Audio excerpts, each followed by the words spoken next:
joined by an incredible contributor, not just to a single protocol, but to really most of the modern peer-to-peer blockchain protocols that are out there, due to his work on libp2p and a whole bunch of other tools.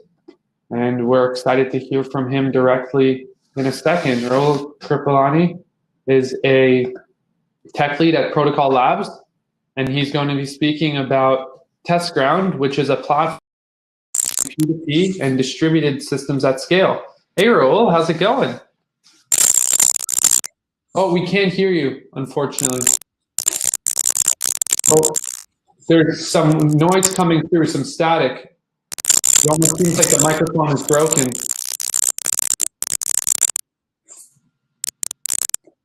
I mean, there's this very, very bad noise coming through. No, nothing now at all.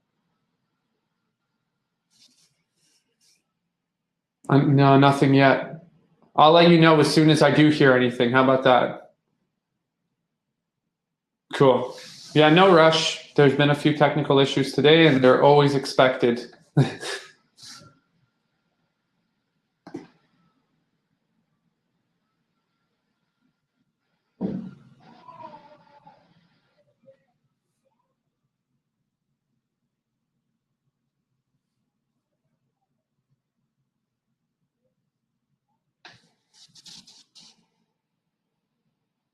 Nothing yet.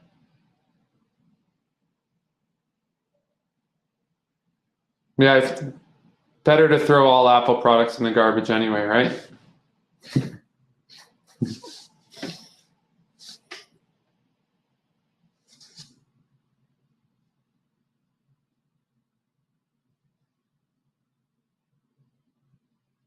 Nothing, unfortunately. But yeah, no rush, no pressure. We could read your lips, maybe. Any better now? Nothing? Zero? Much better. Here you are. We got you. Okay, fantastic. That's great. Yeah, I don't know why my AirPods failed today. That's weird. Anyway, just getting myself set up here. No worries at all. Here, the stage is yours. Thank you so much for joining us, and we're excited to hear more. Awesome. So I'm just going to quickly share my screen because I do have a presentation.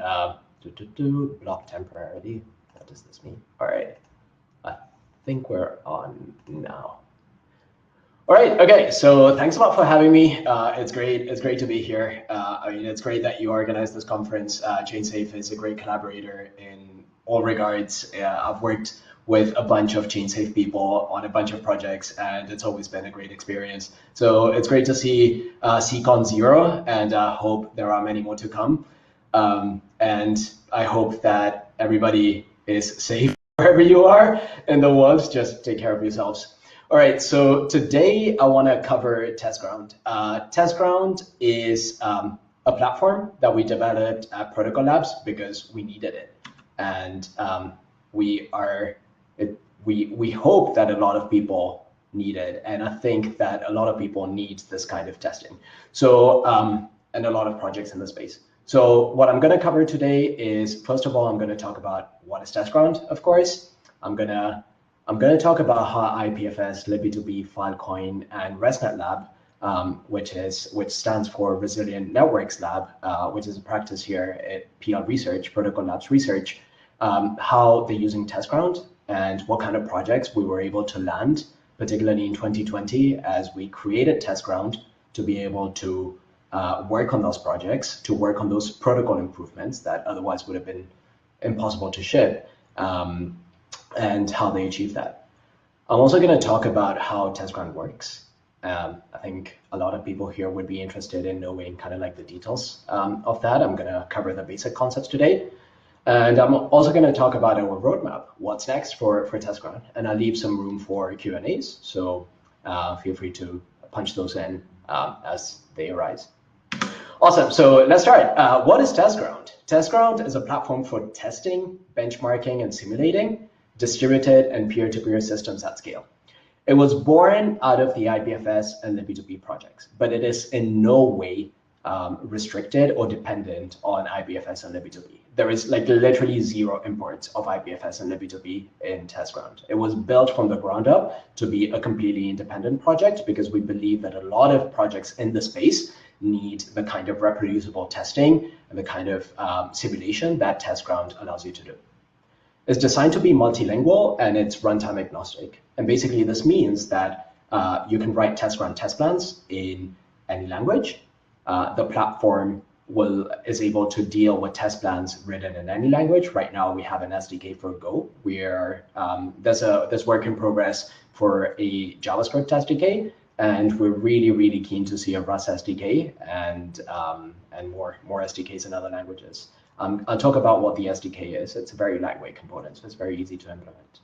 And it's runtime agnostic. This means that you can run test plans. A single test plan written using the TestGround framework can be run in your local machine using executables. It can run in Docker containers, which give you nice features, as I'll discuss later. And also you can scale it out in a Kubernetes cluster of any size. Right now, we have tested up to 10,000 instances of a test plan. Cool. This is just kind of like to give it a little bit of movement. And so you can see kind of like what the heart of TestGround is. This is just kind of like a demo that's running a DHT test plan, I believe. So when I say DHT test plan, it's a test plan that hits and targets the libby2b DHT. And it tries to basically spin up, I think this plan is spinning up 100 nodes. It is querying for all, each node is querying for all others, and it's expecting to find them in the DHT, and then they're printing out a result and also the latency, right? So this is kind of like what you see when you run a TestGround test plan from the CLI. Now, why TestGround? I've already kind of like given a few touches of this, but I think it's really important that I convey the motivation that led us to build TestGround in the first place. First of all, we all know that building distributed systems is hard, and testing distributed systems is even harder. And what's even harder is like hard times 1 million is evolving decentralized systems, right? And especially decentralized systems that have hundreds of thousands of users, right? And have node populations of those amounts, right? Because a single algorithmic change in a single place might be easy to reason about. It might be like, hey, it might look like the right thing to do, but getting from kind of like, this is the thing that we believe would be an improvement, to confirming that that improvement is going to give the desired effects at the level of scale that a network could be running on, kind of like by the emergent effects of a single, little change. That's the thing that makes these changes really hard to reason about, right? In general, I would say that IPFS and libby2b, and if you hang out in kind of like, all the communities of the projects that were sponsored by Protocol Labs or started by Protocol Labs, you will see that there is kind of like an orientation to data-backed engineering, right? We like to make decisions based on data, right? And to make decisions based on data for protocols, we need reproducible tests, right? Because the test would need to like exercise a part of the code base and yield the same result everywhere, right? Because otherwise, it's very hard to take decisions. And having that kind of tooling allows us to gain confidence in our changes. So there were many times, during the history of these projects, of the projects that like libby2b, IPFS, that we wanted to make specific changes, and they seemed like they would be the right thing to do, but there was kind of like a lot of analysis paralysis in the community and the team, because it was a complex change and we didn't know what the impact could be. We couldn't like project the impact and simulate the impact on the network. So having a platform like TestGround brings in rigor to the engineering process end to end. And TestGround is really good at this because it supports various workflows. It supports continuous testing, things like comparative A/B testing, right? So if you want to compare how a given commit or a given release performs against another one, you can do that writing a single test plan. It supports backwards compatibility testing, iteration, prototyping, and so on. For us, we truly believe that TestGround has been a massive accelerator for kind of like the projects that we've been wanting to pursue at libby2b and IPFS and Filecoin. And also the decisions that we needed to make, technical decisions when it came to the protocol. It has helped us validate ideas for drastic redesigns and improvements. And these are some of the things that it's helped us with. And we actually built TestGround because we needed tooling to address all these challenges, and we couldn't find it anywhere. So we decided to build it for the community. One of the first projects that TestGround was used in was for the content routing and bit swap improvements that made it into IPFS 0.5. Now we know that if you're familiar with IPFS, you will know that the DHT and bit swap are critical components of IPFS. They're kind of like the heart of IPFS. The problem that we had is that the quality of the IPFS DHT had deteriorated. We had huge node populations, and unfortunately, many of those nodes were sitting behind NATs, and they were not dialable. So, but still, they wanted to participate in the DHT, and somehow they got records placed on them. And also, the iteration logic needed a bit of work. We had a lot of ideas, and literally, like, we spent months discussing ideas, but honestly, there was like this was one of the examples of analysis paralysis. We were hesitant to touch, these parts of the code base because they were really the key pieces of IPFS, and a wrong decision could have really bad effects on an already running network. So this is like kind of like the breaking point where we really decided to invest in building out TestGround. For this project, we were able to spin up networks of up to 1,000 nodes, and also simulate NATs and many of the behaviors that we had seen in the wild that we wanted to correct the DHT to be tolerant to, right? So things that we did were build experiments. We measured the results. We iterated over and over again. There were like at least 1,000 launches of test runs. We compared results, verified backwards compatibility between one version and another, and then this helped us launch the thing. Now, the second project where TestGround was super useful was in testing the assumptions and testing the changes and the improvements that we wanted to make to Gossip Sub to introduce the security hardening extensions. So if you're familiar with Filecoin and ETH2, for example, these two networks, the PubSub layer is powered by a protocol called Gossip Sub 1.1, and this is part of the Lippy2P stack. Now, Gossip Sub 1.1, the idea and the design proposed introducing peer scoring, things like adaptive gossip dissemination, peer exchange, opportunistic grafting. You can read all about this in the spec. I'm not just coming up with fancy names. These are really interesting mechanisms to make Gossip Sub 1.1 secure and attack resistance. So things that we did with TestGround was simulate attacks. We created attacks that we know were going to succeed against 1.0, and that we played them against 1.1. And verified that the decisions we had made were the correct ones to deter those attacks. And also, TestGround also helped us to tune the parameters for Filecoin. And really, this project took TestGround to a new level of scalability. This project required running up to 10,000 nodes in a cluster, according to a choreography and so on, to actually carry out the test plan, the test project. Each test run, just so you have an idea of the amount of data that it generated, it produced 5 gigs of raw data that we then analyze through a Jupyter Notebooks integration. So basically, each node was reporting traces and traces and traces and stats.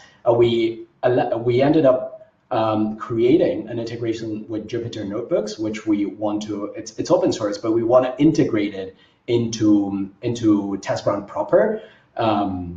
As part of our roadmap. I'll talk about that later. But on the left, you can see a bunch of diagrams that were generated from that raw data that was coming from TestGround runs. And we ended up publishing a paper as well. So if you look it up, you can look up Gossip Sub paper and you'll find it. Another project that TestGround was super helpful for was Lotus stress testing. And not just stress testing, there was a bunch of testing, end-to-end testing themes that we were able to address with TestGround. We spun up just before mainnet, the months before mainnet, we spun up a tactical effort called Project Oni to build network validation tests very quickly. And things that we tested were deals, payment channels. I'm not sure how many people are familiar with Filecoin concepts, but I'll just cite a few: deals, payment channels, chain sync, windowed posts. We also tested DRAM unavailability and how the chain sync and the chain could cope with that. And what's nice is that this project actually catalyzed many improvements in Testground itself. And these improvements are, of course, available for any user of Testground. Now, Testground also has been helping. It's kind of like one of the main research tools of the Resilient Networks Lab practice here at Protocol Labs. ResNet Lab is researching and prototyping and validating solutions for networking-related challenges of IPFS and libby2b.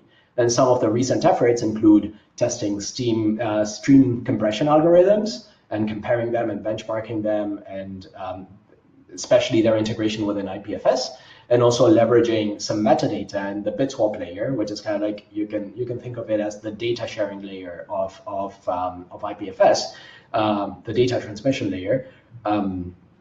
There's a bunch of chatter and gossip going on there. Nodes are broadcasting wants and halves and so on. And there was some information that we thought we could piggyback onto and leverage for higher efficiency. And our researchers at ResNet Lab used Testground to validate that.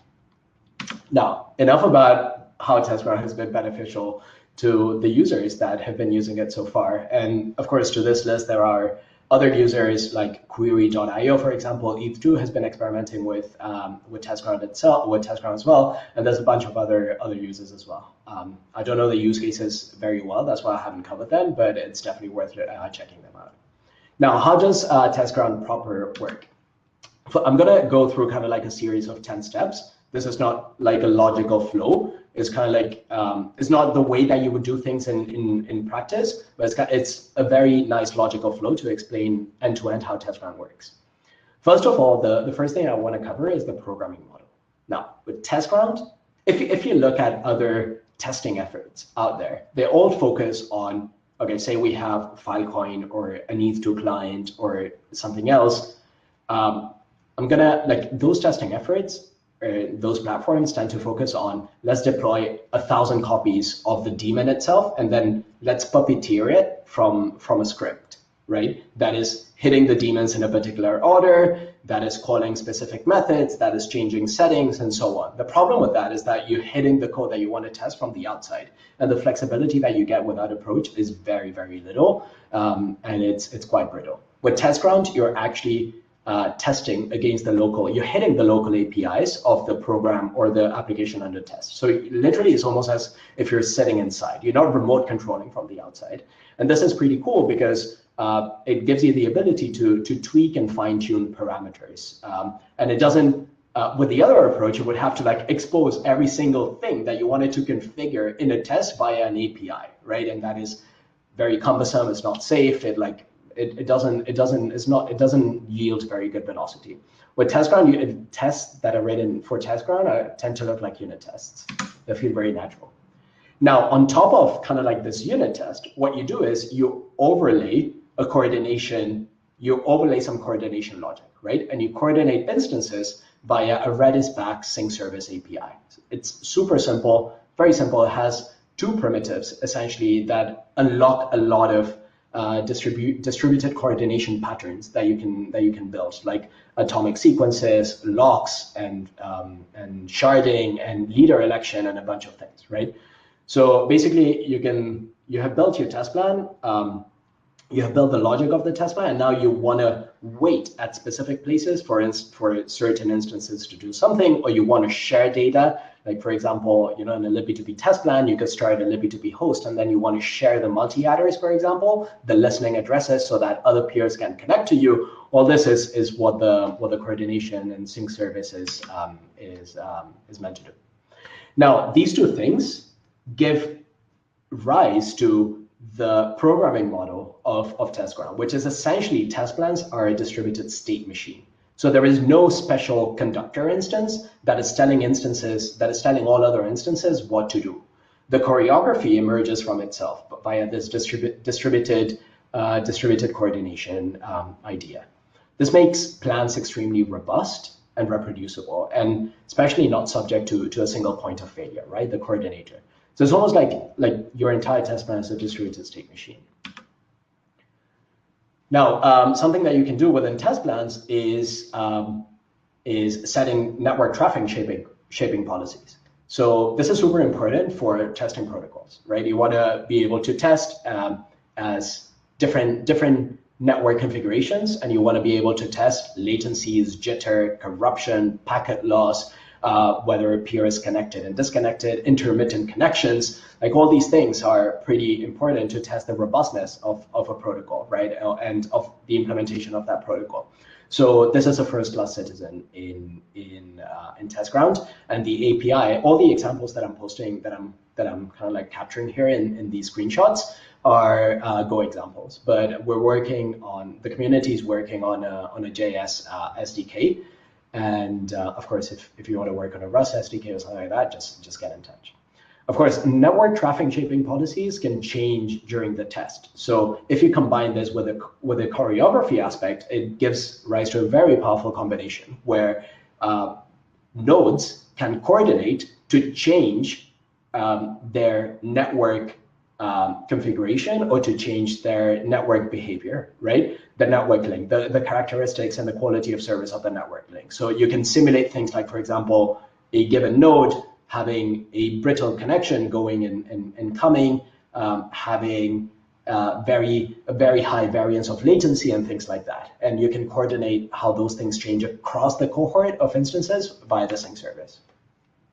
Now, another thing that you can do with TestGround is you can configure the test plan to have a bunch of parameters, right? And then you can launch groups of instances, and you can specify how many instances are gonna launch with each parameter configuration. And this is super cool because it allows you to, like, in a single test plan, combine instances that are gonna have different behavior, right? Like, for example, fast and slow groups with high and low latencies, or nodes with a cache, nodes without a cache, and so on. And what's interesting is that at the end of the test outputs are categorized by group, and all the metrics as well that we publish, I'm going to talk about that in a second, are also tagged with a group. So you can tell what groups produce which results. Now, another thing that we needed was to be able to pitch a bunch of versions of the same code together and see how it behaves, right? So this can be this feature is what I'm calling multi-version tests, and it allows you to do two things. In a single test run, you can combine instances of, say for example, DHT1 and DHT2, right? In a single test run, to test compatibility, protocol compatibility between those instances, because we all know that, like, a very desired property of protocol evolution is to have backwards compatibility, right? And it's very hard in practice to test this, right? So TestGround allows you to do that. Another thing that you could do as well is do comparative testing. So you don't merge in a single test run, you don't merge a cohort with a version and a cohort with another version. You just run a single version run and another single version run, and then compare the results, right? Now, one thing with API evolution is that it might break between versions. So if you have a single test plan that is targeting two different versions of the same API, well, if the API changes, then it's not going to compile for one of those versions, right? So what TestGround allows you to do is to set selectors, which basically select the files to compile for each group. And in the case of the Go builder, this is implemented by using build tags. Yeah. So that allows you to, like, create shims and a bunch of things. Now, of course, you want to, like, your test plans are going to be doing something. They're going to be recording data points. They want to record data points and metrics and so on. So the TestGround SDK already offers you all these capabilities and everything that. So when you record a metric, when you record a status, you can also everything is output in files, and also to InfluxDB, which I'll talk about that in a second. And also you can emit assets. So you can emit, like, raw data and dumps and logs and so on. Now, another thing is that so you can build and run the test plan. Basically, you do that by creating a toml configuration, and you submit it to CSCON via command. It's very simple. CSCON is a client in daemon architecture. So CSCON has a bunch of runners and builders. These are the things that compile a test plan and the things that run a test plan. And the one key feature that I really wanted to implement in TestGround was this the concept of isomorphic test plans. So the ability for a single test plan to run in different environments, because there are different stages of development of a test plan where you require quick feedback, which is usually the opposite of launching at scale. So if you want to build a test plan that ultimately targets like 10K instances, you're not gonna run it the first, like while you're developing every single iteration. You don't want to have to submit it to the Kubernetes, because that creates a lot of latency in that developer feedback cycle. So we created the system of a modular builders and runners, where a single test plan, you can build it into an executable and run it locally. Which gives you a very quick feedback loop. And it's really good for rapid iteration and for the actual development of the test plan. And when you're ready to promote it and to like start testing it at larger scales, you can build it into a Docker container, and then you can use the local Docker runner to run it locally, or you can submit it to a cluster. And we provide to a Kubernetes cluster. And by the way, we provide all the playbooks and the scripts in the repo to instantiate a TestGround cluster on AWS. So of course, I've been talking about how instances produce results and record points and record observations and so on. You want to analyze those points, right? So automatically TestGround publishes the SDK publishes all those outputs into InfluxDB, and then you can connect something like Chronograph or Grafana and explore that. At last, you also want to be able to, so if your TestGround is emitting assets, your TestGround test plan is emitting assets, like for example, files or dumps or logs or whatever, you want to be able to collect them. So we provide a command where, after the test plan is run, you can collect all of the assets that are duly categorized by group and container and so on, and process them via processing scripts, or just explore them manually. All right, so I covered kind of like the end-to-end of TestGround. I could like talk about TestGround for an hour, but yeah, we don't have that time. You can check out the docs. Docs.testground.ai we put a lot of love into the docs, so definitely check them out. I think they explain very well many of these, like how to develop with TestGround. If you notice, opportunities for improvement, just let us know. Now, what is next? Let's create some excitement here. There's a cat being launched into space. I think it's a cat. I don't know what it is. Or an owl. I don't know. Anyway, TestGround as a service. So TestGround started being an interactive thing where you have a daemon running, you have a backend Kubernetes cluster maybe, and you submit jobs to it manually. Now, we want an automated workflow for continuous integration, to integrate with continuous integration.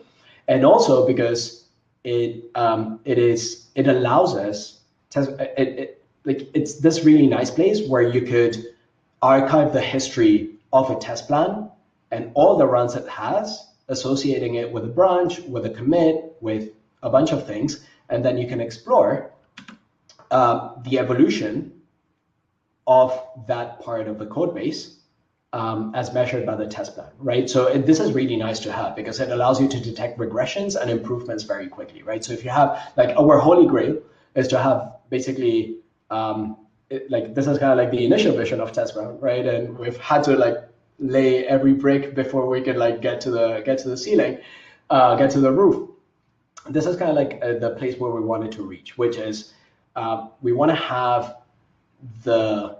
a daemon or service that's running automatically and testing our code consistently in large clusters at different levels of scalability and reporting back the results and the observations, right? So we can detect regressions very rapidly, and this feeds back into the velocity that you can achieve in your project, right? Because you can keep pushing and rely on a tool that will tell you if you've broken something at a large scale, not obviously in a unit test. We already have that, right?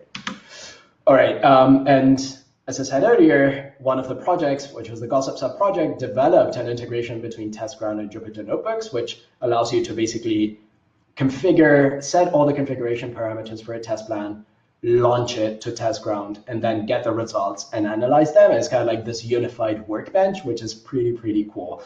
And we want to integrate this into TestGround itself so that all users can benefit from it. Now, here are a few resources, and then we can move to questions and answers if we have time. I think we're running late. Sorry for that.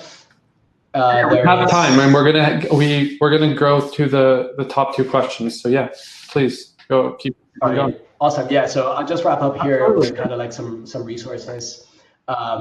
If you're curious about kind of like the motivation and kind of like getting the story and also understanding once again what TestGround is and looking at it in your own time, then definitely read the launch post. We launched TestGround and we made it GA, general availability, so to speak, or kind of like, you know, the first proper release of TestGround, not a pre-release, in May earlier this year, and that is the post. Definitely read that. I already mentioned it earlier. If you want to take a look at docs and dig into stuff dig a little bit more, then take a look at the docs website. Of course, if you're interested in TestGround, we always welcome contributions. We are a very open community and definitely would welcome you taking it up for a spin and also putting a star if you want, forking it and playing with it and submitting issues and pull requests. Just to sum up, how to get started with TestGround, read the README. Definitely take a look at the docs, start at the getting started section. And personally, I recommend that for an initial first test plan, you take a look at the libbp ping test plan, because I wrote it a few months ago when I needed to do another demo, and I made that test plan didactic, right? With a lot of comments that explains step by step what's happening and the reason and why, and it provides a lot more cross-links to a lot more resources. Cool. All right. So there are my contact details in case you wanna reach me. And let's move to the questions and answers section. All right. Awesome. Yeah. So first of all, thank you. I don't want to rush too fast. Thank you so much for this awesome presentation. I think Eric said it best that in the chat that basically, where is it? I love how Protocol Labs build something specific and always somehow invent something else along the way. But you know, absolutely appreciative of everything that you're doing. It's so incredible and something that you know, so many different projects are going to be able to take advantage of in their scaling. So yeah, let me get to these questions. So how does this compare to other distributed systems testing frameworks like Jepsen? Yeah, so I think I'm not super familiar with Jepsen because it didn't like come in my radar when I did the research. It came after, and I haven't had the time to like properly dig into it. But from what I understand, it is meant to test. It is oriented towards security and safety testing, right? Not so much like it's good. It's good to kind of like take a single node and hit it with a bunch of vectors and a bunch of inputs and verify what the results are. What we're looking for with TestGround was to conduct real world scenarios, right? Which is, hey, we know there are these conditions that are impossible to simulate in our network, or there's going to be these conditions, like for example, you know, a DRAM unavailability in Filecoin, for example. How is this? Like we expect that it's going to impact the chain and sync in this particular manner, but we want to be 100% confident, right? And this is kind of like getting to that point of confidence is the thing that especially when you're working with decentralized systems, which you don't control, whose deployment you don't control. You want to make sure that the code that you've put out there is good, because you don't control when others are going to upgrade, right? So definitely that is the thing that gives us more confidence. Absolutely. I think people don't really appreciate how much, also that confidence side of things really plays a big role, because at the end of the day, traditional test suites don't actually give you that confidence, but they do give you kind of at least a checked box. So to have things like this to take it to the next level is vital to being able to roll out new innovations as they come along. So for our next question, sounds like this can be used to test out ideas, IPFS, but it can also test a heterogeneous network. So an IPFS network with Go nodes, and Rust nodes, and JS nodes. If so, how has that been done? And I think this is relevant to our next question too, which is that you said that there's an SDK for Go and one in the works for JS. However, you also said that it's language agnostic. How do you use this for other languages if there is no SDK? Those are really, really good questions. So I'll start with the first one. Yes, this is totally in the roadmap. We like one goal of TestGround is to enable interoperability testing at scale. So this is definitely on the roadmap. The idea is that really, so I didn't talk about that. I didn't talk about this, but a TestGround test plan has a contract and it receives a formal runtime environment, which is in the form of environment variables. That's what it is, right? It's like basically a program that receives environment variables and does a bunch of things with them, right? One of those environment variables is a URL to the sync service, and another one is a URL to the InfluxDB, right? And like all these things then are built as inside the SDK, which is a very lightweight thing, which is just providing a nice API to interact with a sync service in the semantics that it needs, and as well with InfluxDB in the semantics that then other tooling can process information on. So if all these SDKs are following the formal runtime environment and the contract, then all of them are automatically interoperable, right? The instances, the test instances in one language are interoperable with the test instances written in another language. You, of course, need to replicate the logic of the test plan across that, but that's what you do in interoperability testing anyway. And for the last question, there's an SDK for Go and one in the works for JS. Yeah, it's language agnostic. How do you use this for other languages if there's no SDK? Right, so the SDK is sugar, right? The SDK provides you with the features, the user-facing features that you would benefit from for interacting with TestGround and other instances. So I think there is a Docker. I didn't talk about that. I didn't cover it. I think there is a Docker generic builder that basically puts the logic on you to generate, to write a test plan. You could write it without an SDK if you wanted to, in the language that you want. So as long as you provide a Docker file that has an entry point, that is the only thing that TestGround needs to then be able to schedule that test plan, right? Now, of course, it's not going to do anything if it's not using the SDK. It's not interesting at all, right? Because it won't be able to interact with other instances via the sync service, or it won't publish any metrics or anything like that. And that's where the SDK comes in. So really, you can build test instances in any language, but of course, the SDK is a useful thing to have your test plan do interesting things. Awesome. Really great answers. I hope that answers everything to the people who did ask those questions. Yeah, I know. If not, you can contact me on Twitter, or we are one of the few privileged users that have GitHub discussions on the TestGround repo. So you can definitely open a discussion there if you want. Amazing. I think it's still in beta. I don't know. Amazing. So thank you again, Raul. I'm really excited. I feel like a year ago, we were at DevCon, just over a year ago. And here we are a year later, and so excited to see a year from now where we'll be with this incredible project and all the chains that we'll be using and all the projects that we'll be using TestGround moving forward. So thank you so much for sharing this with us.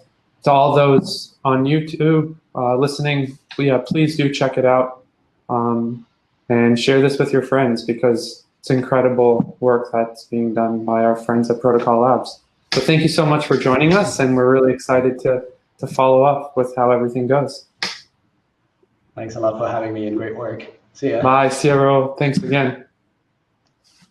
Awesome. So next up, everyone, we've got a real incredible pioneer in our space, building some of our most loved project in the space, Polkadot. One of the co-founders of Polkadot is here with us. Rob Habermeyer is here to discuss whatever he wants to discuss. I'm not exactly sure. So yeah, Rob, excited to hear what you have to say for us. Sorry for the delay. No problem. Thank you, Aiden. Thank you. I'm going to be talking about Parachains today. Amazing. Looking forward to hearing more. I'll talk to you in maybe 25, 35 minutes, however long you need. Sounds great. Thank you very much. I gave this talk a little bit earlier today at our Polkadot Decoded event, but I'm going to give it again because it's good information.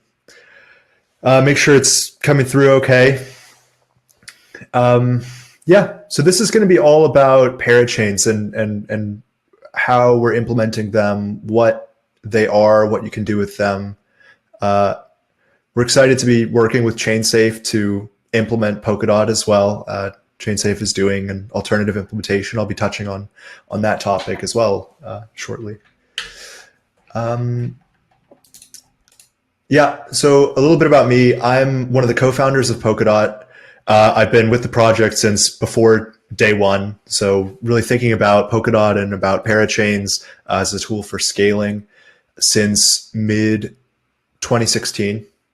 I'm also the co-founder of a new project called Hypersphere, which is focused on the Polkadot ecosystem. It's an ecosystem growth project for funding and building key aspects of this parachain ecosystem that we're going to see emerge once those launch. I think there's going to be a huge explosion of teams building on this new technology. And of course, my goal is to support that and nurture that and grow that to be, as powerful as it can be.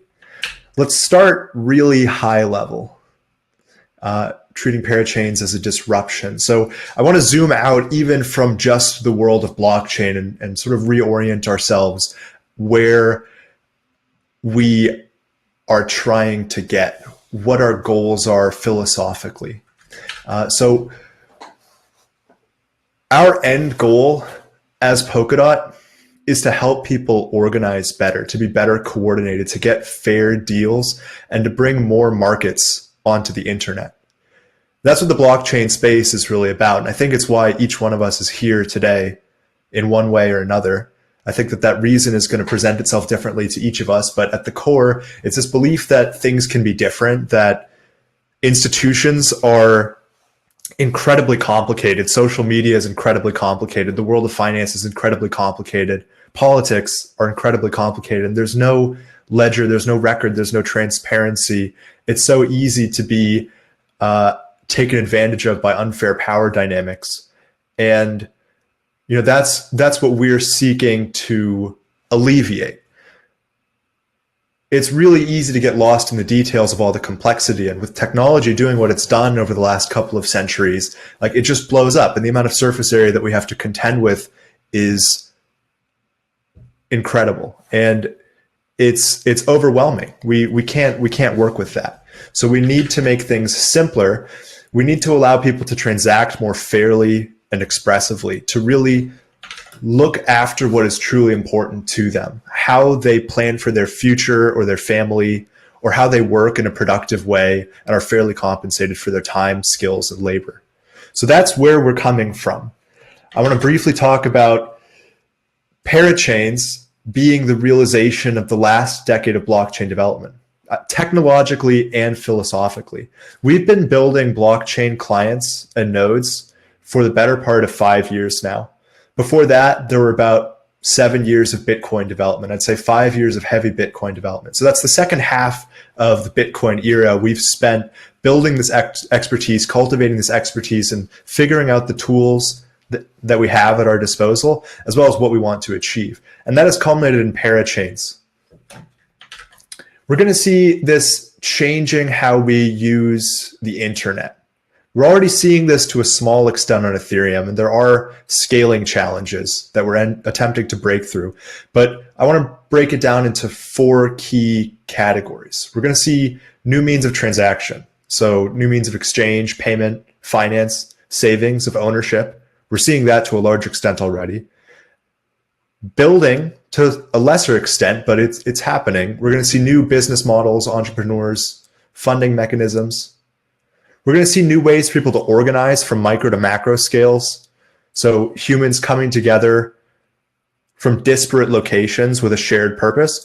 And we're going to see better rules for governance of really, I think, focusing on this society aspect of people coming together and setting the rules of engagement, upgradable rules of engagement on chain. Because what blockchains are really about, in my opinion, is democratizing access to rules. Like the domain of, oh, should we employ rules versus discretion has historically been something that's only been the domain of large institutions, states, central banks, etc.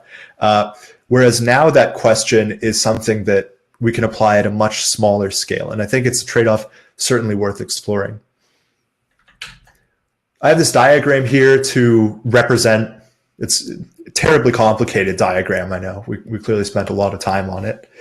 To represent something that we're already seeing in the decentralized finance space, which is people from all over the world being united around a token that incentivizes some pattern of behavior. So that even though they may be in disparate locations, different parts of the world, they're all driven by that same incentive and same purpose. And that's what I refer to as self-organized blockchain token communities. You know, people who can really seek out that behavior or that action that they want to occur and find a protocol or build a protocol that encourages that action. Let's zoom in back towards blockchain technology. Parachains are disrupting all existing blockchain technology. By that specifically, I mean parachains striking a happy medium between smart contracts and layer 1. Layer 1s being chains like Bitcoin or Ethereum or Zcash or Monero. See, parachains have all of the sovereignty and specialization that layer 1 has. They're fully in charge of their own destiny, and they can specialize for a particular problem domain.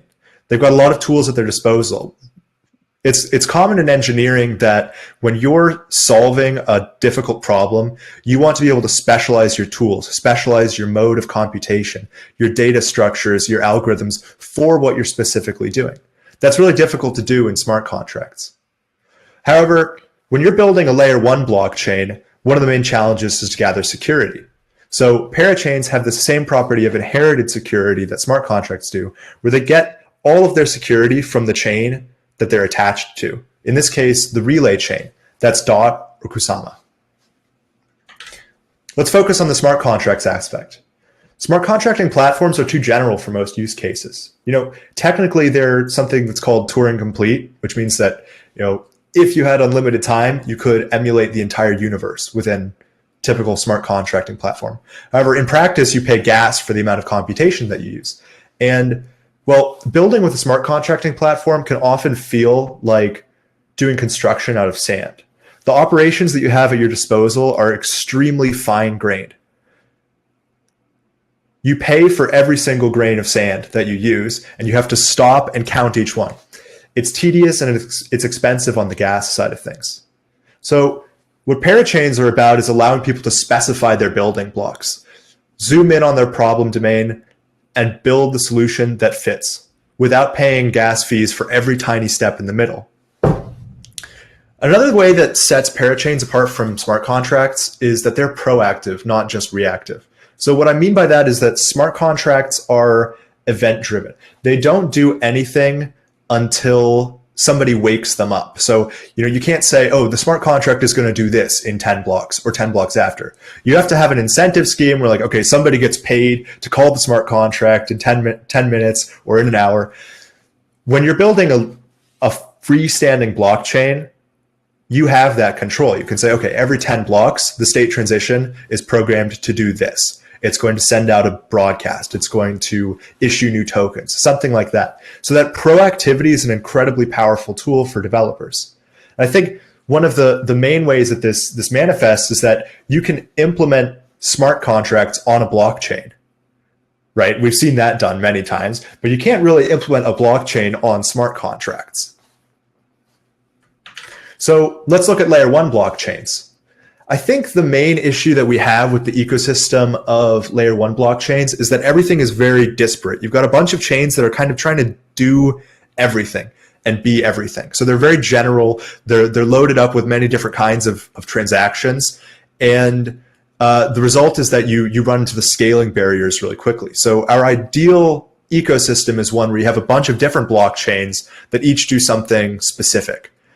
Now, those blockchains might not make sense on their own, but when you view them through the lens of the broader set of blockchains that they can interact with, so say you have a blockchain for like zero knowledge proof verification. It's like, if that was the only blockchain, it would be kind of confusing, or would be like, okay, what do you use this for? But when you start to plug that into an ecosystem of blockchains for decentralized finance or for governance or for staking, or maybe one for smart contracts, all of a sudden its value proposal grows, and the value proposal of the whole network of blockchains grows as well.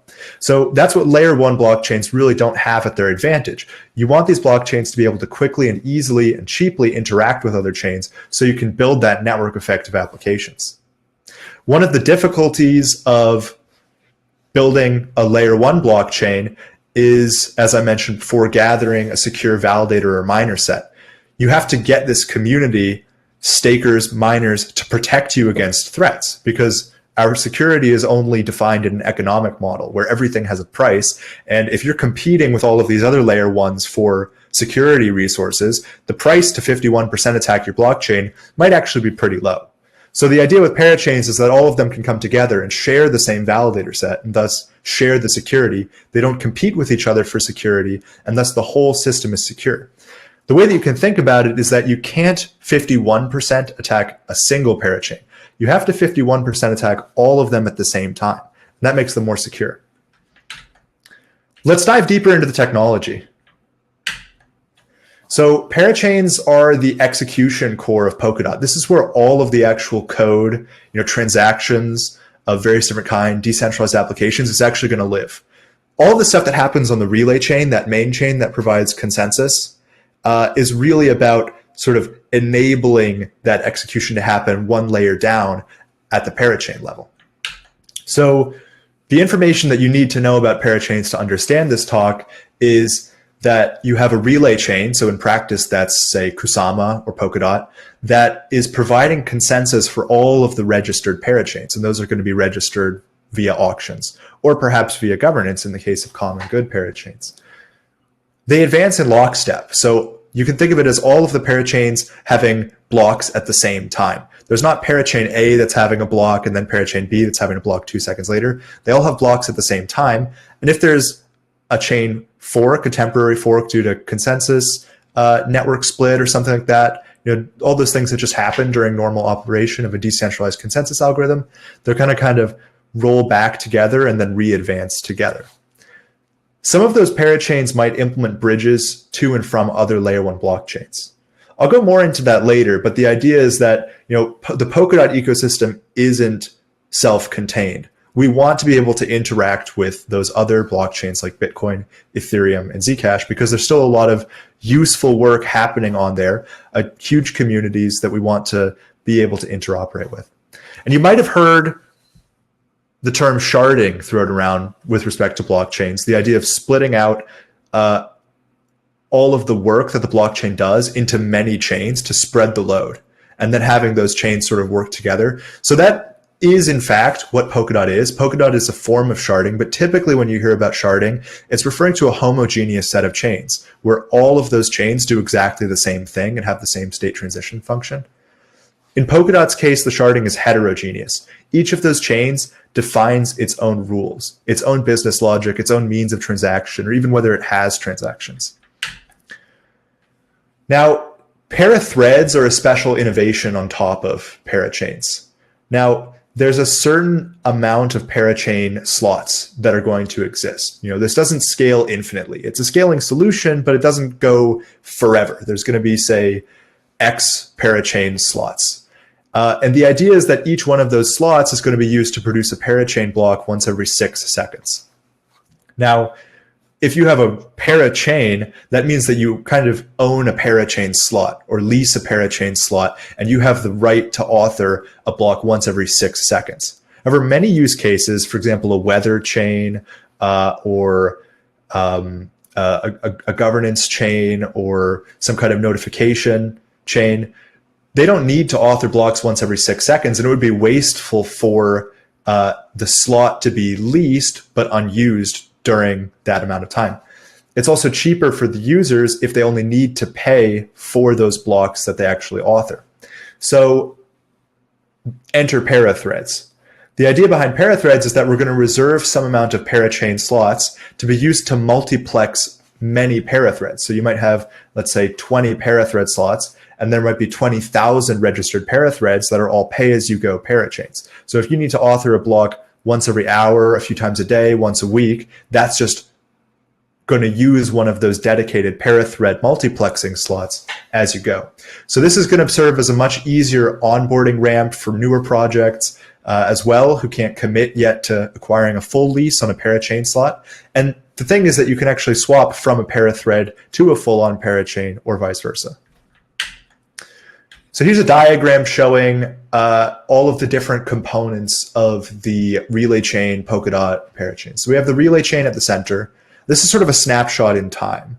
So we can see you've got the relay chain at the center, and all around it you have different parachains attached to it. And those parachains each have some validators assigned to them. So the idea with Polkadot is you have this broader validator set, and over time those validators are kind of shuffled around onto those different parachains. So you might see some validators on parachain A now, and then in an hour, those same validators are going to be shuffled around, and some of them might now be on parachain B, some of them might be on parachain D or Z. So they all get moved around for predictability reasons. You also have collators who are responsible for authoring the blocks. So the flow that you have is that collators create the blocks, send them to the validators to check, and then the validators come together and achieve a broader consensus on, okay, what's the next parachain block for each parachain. You can also see parathreads outlined here. So that's a slot that has many little sort of parachains, those parathreads assigned on top of it. And you can see bridges. So that's from the perspective of the relay chain, just a normal parachain. But in fact, what this parachain is doing is interpreting the consensus algorithm of some remote chain so that it can ferry messages back and forth between that chain. What can you do with parachains? Well, I'll go into a few kinds of parachains, which aren't necessarily mutually exclusive, that can give some insight into how teams might approach the parachain design space. You're going to have parachains with their own tokens, like what we've seen in the smart contract space, where those smart contracts have a specific token that's designed to incentivize particular behavior pattern, usage pattern, or pay fees to the network to some actors.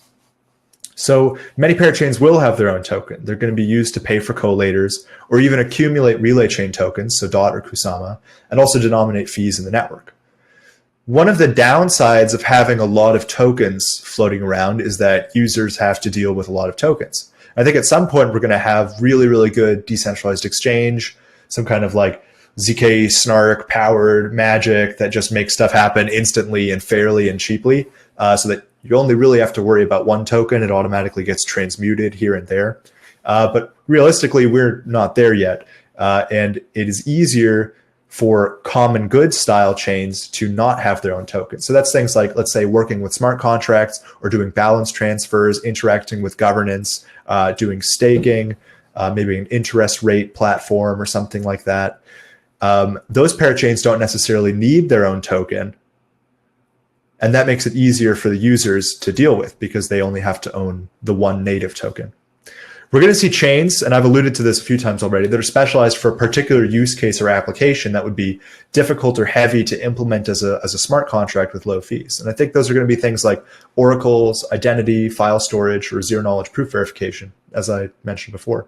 We're also going to see parachains that are not specializing around a particular functionality, but they're going to be specializing for a particular community. They're going to exist as a bunch of little modules that are tied together that each serve a little purpose, but those little purposes together provide a set of tools that, let's say financial people are really interested in, or maybe stakers are really interested in, or people who are participating in a decentralized justice system for organizations, dispute resolution, things like that. So a few specific examples: smart contract parachains. Now, the way that I think about smart contracts is that smart contracts are very familiar to people. They're relatively easy and cheap to deploy. And they're specialized in generality and composability. You have all these smart contracts floating around within one state transition mechanism, and they can all fit together, the way that people have been talking about money Legos and interfaces and all of this stuff just fitting together and working together. So given that it's so familiar, I think we're not going to see smart contracts going anywhere for a good amount of time. So a parachain can also provide an implementation of smart contracts and allow users to deploy their smart contract on the parachain. Theoretically, because parachains are such a general execution model, you can support any type of smart contracting language, and there are loads of them out there. In practice, Inc., which is Parity Technologies' WebAssembly-based smart contracting language, and the EVM, Ethereum's virtual machine, are ready to use already. In fact, there's a project called Moonbeam that's building a parachain designed to host EVM smart contracts.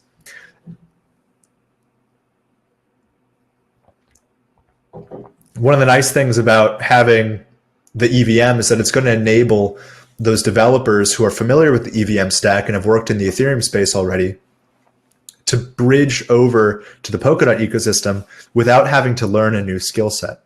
And of course, developers are incredibly important when you're building a community and building an ecosystem of projects. One of the other really cool things that we can do with parachains is offload relay chain functionality. Now, right now, the relay chain does a bunch of stuff. It does staking, governance, balance transfers, as well as parachain consensus. And our thought process is, well, if we have parachain consensus, we could just offload a bunch of that work like staking and governance and balance transfers to parachains, leaving the relay chain to spend its time only on parachain consensus. So that's really going to enable us to push that scalability solution to its limits, because the validators of the relay chain aren't going to be spending time on verifying those other types of transaction functionality, because that just won't exist on the relay chain. So with that, the relay chain might become the world's fully transactionless layer 1 blockchain. And we also have bridges. So there's so much happening on Bitcoin, there's so much happening on Ethereum, that we really want the ability to access assets from this ecosystem. So to bridge over Bitcoin, let's say, or to bridge over ETH, to bridge over DAI, and also vice versa. When there are going to be a lot of different tokens or representations of value, NFTs, that are going to be instantiated on the relay chain, we want those to be able to be sent to the Ethereum blockchain, for example, so that people can transact with them there. And we're going to see a lot of different use cases revolving around that. Now, the downside of bridges is that the messaging latency is somewhat slower, because you have to wait for consensus finality on both sides. The nice thing about the relay chain is that everything that's enclosed within the bubble can send messages to each other really fast, whereas everything that's outside of the bubble, you can still send messages back and forth, but it is going to be with higher fees and higher latency. Parachains are also social organizations, and this is something that I think gets skimmed over a lot, really this organizational capacity that we have with blockchains. I mean, we've definitely seen in the DeFi space on Ethereum a lot of governance stuff happening. I mean, lately with mergers and acquisitions as well. And I think this is exactly the kind of stuff that I'm alluding to in this section, where parachains represent the aggregated financial and social capital of their stakeholders, of the users, of the token holders, of the governance participants, of the developers. And that's going to be the discussion forums. That's going to be their governance mechanisms. And parachains are actually going to have the same permissions on Polkadot as a regular account does. So that means that a parachain can participate in the governance of the relay chain, and the actions that the parachain will take will be representative of the actions that the stakeholders of that parachain believe in. So they can vote in referenda. They can sit on the council potentially. Polkadot's governance has a bounty system where the idea is that you elect knowledgeable drivers of some particular field as curators for a set of bounties, and bounties being, say, like requests for proposal. We request that some solution be submitted to this problem, and then a bounty will be paid out. So a parachain could actually act as a bounty curator for the main Polkadot treasury, and that would allow it to advance the agenda of Polkadot. Parachains will also have their own governance mechanisms. So just all of those things that Polkadot has available for governance, that's the council, the democracy module, you're also going to have those available, as well as other governance mechanisms that the Parachain author might write for managing its own governance. And that means that the Parachain might have its own treasury to allocate to advance its agenda. One of the nice things about the treasury is that it lets us, not perfectly, but it lets us allocate for common good better than is possible without.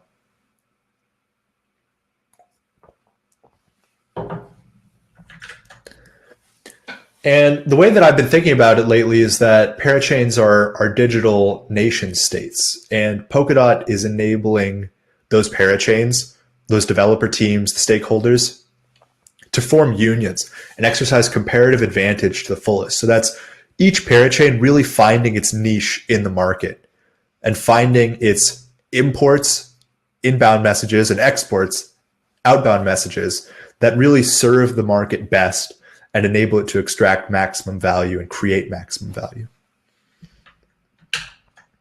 I'll give a development update as well to let people know where we are now and what's coming next. So the first thing I want to do is recognize the developers who are working on this project. There are so many more that I couldn't even fit on one slide. Like, you would just have tiny pictures. These are specifically the people who are working on building parachains, parachain networking, parachain consensus.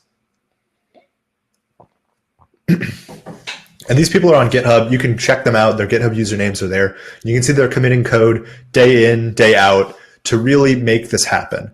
And that deserves some recognition. They're not super public figures, but it's important what they're doing. One of the other things that we've been doing this year is setting the stage for alternative clients and future developers. Now, what we had built before then was a prototype of the Parachain consensus code. Now, with the level of value that's going to be committed to the chain, we need to know that this code is rock solid. So you can't go and deploy some prototype code that appears to work, but you can't really reason about. You want something that the researchers can understand. You want developers to be able to have faith that their implementation is correct. You want to be able to iterate on ideas quickly. So that's why we established something called the Polkadot Implementers Guide. And it's served as a reference manual and testing ground for ideas. The idea is that we're going to write in detail everything that we do for Parachain consensus and runtime. And the researchers who aren't hardcore Rust devs can read this, contribute to it, and understand what it's saying and make sure that it matches the security properties that we want and the papers that it would effectively implement those protocols designed in the academic papers that are submitted to conferences and that they've built. And then the Rust developers, not being math or computer science PhDs, don't have to dive super deep into the papers. They can build based off of this implementer's guide and have confidence that the code that they're writing does what's expected. So it serves as this bridge between research and implementation that's understandable by all. It also will serve as a future reference for other implementation teams who want to build Polkadot Parachain hosts. And it gives us a huge amount of confidence in the strength of our software architecture and the modularity of our design. So here's the code in numbers, and this is just the production ready code that we've been working on this year. We're in 31,000 lines of Parachain consensus code. That's over 300 pull requests merged. I was counting and I just lost track at 300. I was like, okay, there's pages and pages more. There are a lot of pull requests, but that includes 95 issues that were closed for features or enhancements. So each one of those might be a specific piece of functionality, a specific moving part in the system that serves a role. That implementer's guide that I mentioned is 47,000 words. It specifies 19 subsystems, which are key components within the node side of the code, and 11 runtime modules, which specify the business logic of the blockchain itself, of the relay chain itself. We've been running stress tests lately with this code. We've been getting it up to speed and ironing out the last few bugs and doing tests. And we've gotten it up to 20 validators and 8 parachains on the Rococo testnet. So where are we now? We've got this V1 production parachains code entirely specified within the guide and mostly implemented in Rust as well. There are a few modules remaining around the availability and validity protocols. So those are some of the security protocols, but they are already specified in the guide. And this includes message passing. It's an earlier form of message passing called HRMP, horizontal relay message passing, where messages are passed through the relay chain itself, as opposed to just hashes of messages being committed to the relay chain and then transmitted via the network. So that's going to be way faster, and that's going to come in a future release. But there is message passing, and the APIs are going to be roughly the same as the XCMP messaging APIs that exist once we've done implementing that feature. We're just launching the Rococo V1 testnet for Parachains, and this is going to be a public testnet where anybody building a parachain can come and register it and already start to play around with interoperability, start working with other teams and building cross-chain protocols and such. We've also started an audit of our code base. So we're having SR Labs look deeply into our code and find issues, look for architectural and conceptual issues, and we're going to be fixing all of those as they come up. We're not going to be deploying anything until those audits are completed. So the next steps are further network optimizations and stress testing. We want to see how far we can push this. There are a lot of low-hanging fruit with respect to optimization that we haven't plucked yet, and I think we can get it to go much more scalable than we have already. We need to complete the A and V protocol code. That's those final security features that are fleshed out in the guide but not yet implemented in Rust. There are a few improvements that need to go in with respect to parachain auctions and crowdfunding, with respect to how the bond is returned to crowdfund participants, and also things like whitelisting or caps on crowdfundings. And we're going to finalize those audits. Then we're going to begin a rollout onto Kusama and Polkadot. What that's going to look like is most likely we're gonna put it onto Kusama first, but we're not putting it on there until the audit is finished and all of the security features are in. We're going to be deploying common good parachains, I'd expect, first. So those would be deployed via governance as opposed to auctions. Then we would see auctions on Kusama, and then we would start to see common good parachains and auctions on Polkadot. Now, I don't want to commit to hard dates for any of this, but I will say the code base is pretty much feature complete. So it's really all about ironing out those last few bugs. And we're going to be deploying para threads and rolling those out after the initial release of Parachains. The Parachain consensus code that we've written already supports parathreads, but there's still a few open questions around pricing and data availability, as well as the other side of the code, which is how collatorers will actually participate in parathread auctions and such, which still needs to be written. So we're going to have some milestones after the initial rollout of Parachains, which are going to be about knocking out those issues. Well, that's the end of my talk. I suppose I have some time for questions.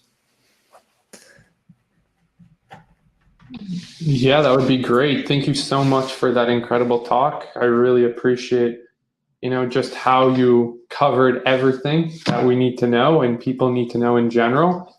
And I know that there are lots of people who are really appreciative of that. And I know we are definitely. So just to hop into the questions, we got, what's the difference between Polkadot versus Cosmos with regards to shared security? Obviously, this is a pretty loaded question, but yeah, just from a high level, what's your perspective there? A different security model. So Cosmos is it's a network built entirely out of bridges. So all of those chains are required to gather their own security resources, their own staker and validator sets, and then they communicate with each other. Whereas with Polkadot, all of the chains are secured under the same validator set.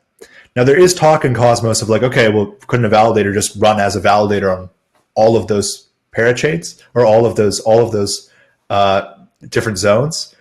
And well, yes, but then you're using 100 times the computing resources. Whereas one of our goals with Polkadot was that you don't need a supercomputer to be a validator. You need a strong computer, but you don't need a supercomputer. Awesome. Well, thank you for that answer. What are the main challenges to growing early adoption of parachains? And I guess maybe we can break that down into, what chains out there like Edgeware versus chains out there like Moonbeam, right? So one that launched as a substrate-based chain that plans to migrate to being a parachain, whereas Moonbeam is waiting to launch to be a parachain. So kind of what are your kind of thoughts on both of those kind of cases? I think one of the biggest factors is really going to be about developers and also enhancing the tooling. Like this is new territory, and we have a whole suite of tools around like monitoring substrate-based chains, but this is all going to get turned a little bit on its head as people start to deploy those as parachains, just because the consensus mechanisms are different. So all of that stuff is going to have to get tweaked. But fundamentally, I think it's really going to be about like how far we can push the system and how accessible we can make stuff like parathreads to run.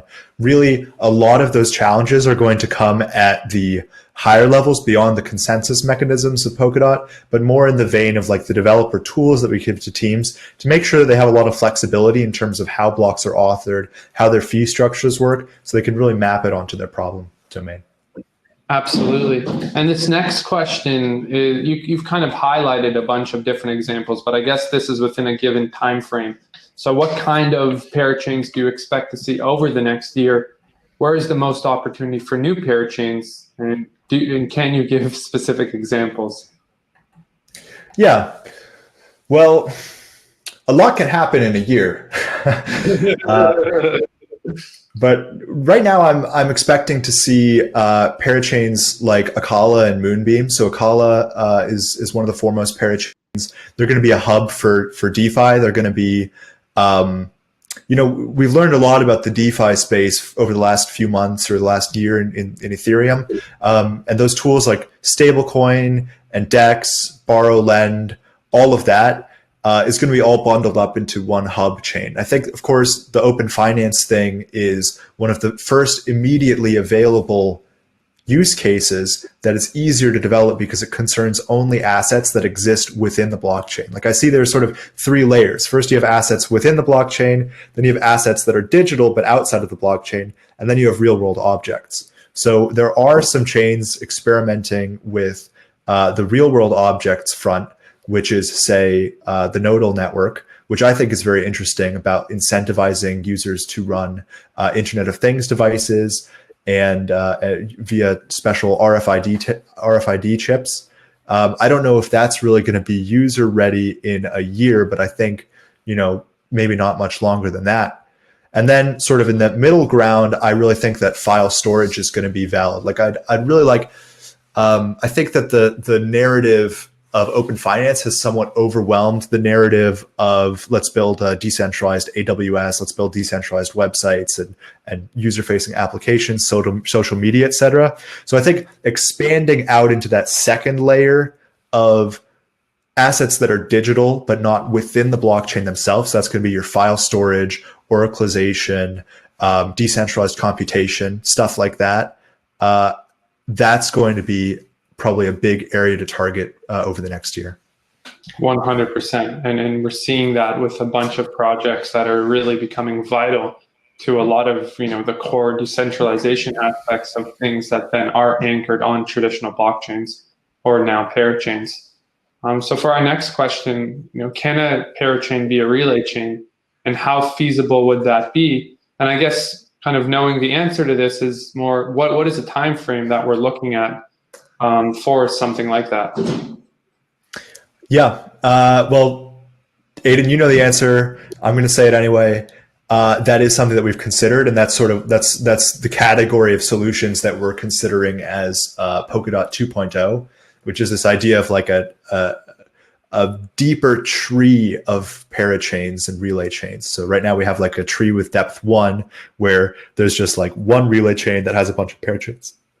But what if you had parachains that were also relay chains? Then the tree gets deeper, and the end result is that maybe messages have to traverse up through the tree and down, but you have this huge computational scalability. This is a series of solutions that we're exploring. We have some research on it already.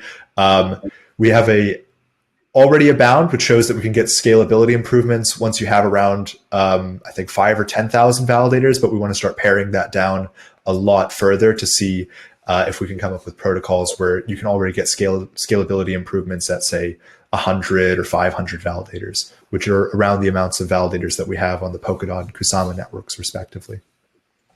Amazing, amazing. So yeah, do validators need to run only a relay chain node, or do they need to run parachain nodes also? Nope, validators only need to run a relay chain node. That's why we separate the collation logic from the validation logic. The idea is that being able to interpret whether a block is valid is a different property than being able to create a valid block. Amazing. And so how does the relay chain validate the computation done on parachains? We're using a technology called WebAssembly, which I'm sure many of you are familiar with. It's a low-level language that's been designed and sort of hacked at by Google, Microsoft, Mozilla, et cetera, for like a decade to be the replacement for JavaScript. The idea that we have is that you basically just upload a piece of WebAssembly code to the blockchain, to the relay chain, which defines a function. And that function is just something that validators can call, and they just pass in the data and they get a result like, hey, was this good or this was bad? And then all of the consensus is driven around this abstraction of like, okay, all validators have to do is load a piece of WebAssembly and call it with the data that they were provided. 100%. Yeah, I mean, I just want to take a second to thank you. First of all, we were a bit delayed today, so thanks for your patience with everything. And again, really appreciate you giving this talk. I know our team is incredibly excited and absolutely committed to realizing, the vision that you're describing. And I just hope that, more people listening today, whether it is right now or on YouTube as this is being live streamed out, can really join the conversation as, the technologies that you're working on right now are truly making it that much easier to deploy blockchains within the Polkadot ecosystem. And it's getting beyond just something you are looking to the future for, but truly realizable right now. And so it's an incredibly exciting time to join the Polkadot ecosystem. And I just am looking forward to what this next year holds. Thank you, Aiden. Hey, it's really great to be here. I think, we're fairly similar. We come from a developer background. We're practical people. Our goal is not to just like talk in abstract and write papers, but to write code and write tools that people can use. So it's great to work with people like you. Thank you so much, Rob. I really appreciate that, and for all the work that you're doing. And we're really excited to follow up soon.